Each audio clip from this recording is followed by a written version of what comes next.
గ్రామ స్థాయిలో ఇప్పటికీ చూసేది ఇంతకు మునుపు ఉన్నది కూడా నేను ప్రస్తావన చేసినట్లుగా కుల పంచాయతీలు లేదా గ్రామ పంచాయతీలో పెద్దలే కూర్చొని చాలా కేసులలో తీర్మానాలు ఇస్తూ ఉంటారు.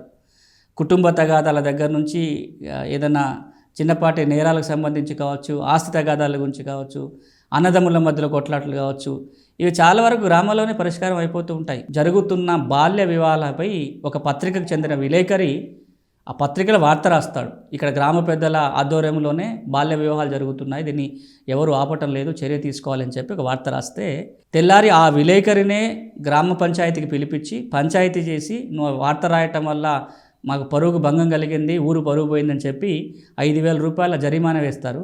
జరిమానా కట్టు, గ్రామ బహిష్కరణ చేస్తారని చెప్తే ఆ తర్వాత తెలిసింది ఏంటంటే 5,000 రూపాయలు ఆ విలేకరే గ్రామానికి కట్టాడు అని. అంటే అంత పవర్ఫుల్గా పనిచేస్తున్న పంచాయతీలు.